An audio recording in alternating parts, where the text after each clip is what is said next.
గుంటూరు పార్లమెంట్లో ఈసారి గెలుపెవరిది? వైసీపీ నుంచి ఉమ్మారెడ్డి రమణ, టీడీపీ నుంచి పెన్మసాని చంద్రశేఖర్ బరిలోకి దిగితే హోరాహోరీ ఫైట్ ఖాయమా? ఇంతకు ఆ ఇద్దరి బలాబలాలేంటి? విజయం ఎవరిని వరించనుంది? Take a look.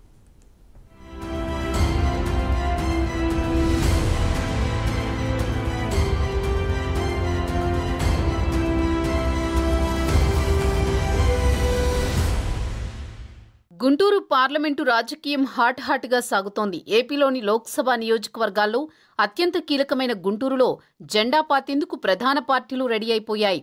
అయితే అక్కడ సామాజిక సమీకరణాలు, పోటీ చేసే అభ్యర్థులు, వారి బలాబలాలు రాజకీయ వర్గాల్లో చర్చనీయాంశమవుతున్నాయి.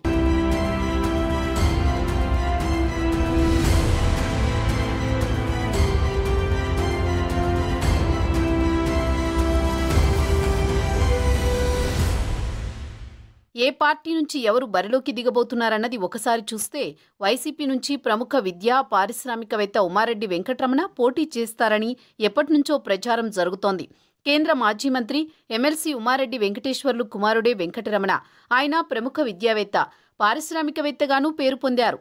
ఇప్పటికే ఆయన టికెట్ ఇస్తామని అటు అధిష్టానం చెప్పినట్టుగా ప్రచారం జరుగుతోంది.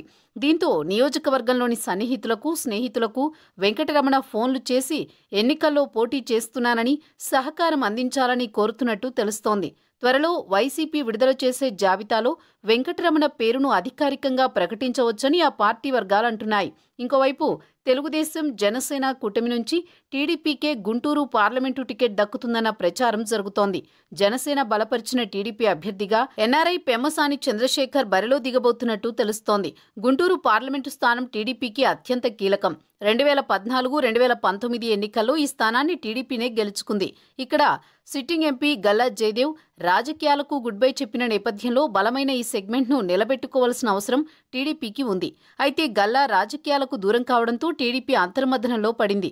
వైసీపీ ధాటిని తట్టుకుని నిలబడి సెగ్మెంట్లో పార్టీని నిలబెట్టే ప్రయత్నం చేస్తోంది. ఈ క్రమంలోనే ఎన్ఆర్ఐ నాయకుడు, పార్టీకి ఎప్పటినుంచో విధేయుడుగా ఉన్న పెమ్మసాని చంద్రశేఖర్కు టీడీపీ టికెట్ ఖాయమని ఆ పార్టీ వర్గాలు చెబుతున్నాయి. వైసీపీ నుంచి ఉమ్మారెడ్డి రమణ, టీడీపీ నుంచి పెమ్మసాని చంద్రశేఖర్ ఇద్దరూ ఆర్థికంగా బలవంతులు కావడంతో గెలుపు జెండా ఎగరవేసేదెవరన్న చర్చ రాజకీయ వర్గాలతో పాటు సామాన్య ప్రజల్లోనూ జరుగుతోంది.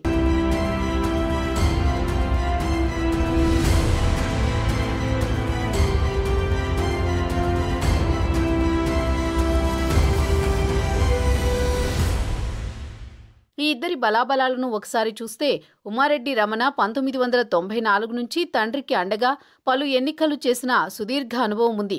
గుంటూరు పార్లమెంటు పరిధిలో ఉన్న 7 అసెంబ్లీ నియోజకవర్గాల ప్రజలతోనూ సన్నిహిత సంబంధాలున్నాయి. ఆర్థికంగా, సామాజికంగా రెండు వైపులా బలమైన నేతగా ఉమ్మారెడ్డి రమణ ఉన్నారు. అయితే పెమ్మసాని చంద్రశేఖర్ చాలా ఏళ్ల క్రితమే అమెరికాలో సెటిల్ అయిపోయారు. ఆయనకు ఆర్థికంగా 1000 ఏనుగుల బలమున్నా, జనసేన సపోర్ట్ ఉన్నా సామాజిక పరిచయాలు లేకపోవడం మైనస్. అయితే పెమ్మసాని మాత్రం టీడీపీ టికెట్ వచ్చినా రాకపోయినా 2014కు ముందు నుంచి తెలుగుదేశాన్ని అంటిపెట్టుకునే ఉన్నారు. ఎన్ఆర్ఐలతో కలిసి అనేక కార్యక్రమాలు చేశారు. జనసేన బలం తోడవడంతో పెమ్మసాని చంద్రశేఖర్ గెలుపు ధీమాతో ఉన్నారు. అటు ఉమ్మారెడ్డి రమణ కూడా ఆర్థిక బలం, అంగబలం, సామాజిక సంబంధాలు ఉండడంతో విజయం తమదేనన్న ధీమాతో ఉన్నారు. దీంతో గుంటూరు పార్లమెంట్లో గెలుపు ఎవరిదన్న ఉత్కంఠ నానాటికి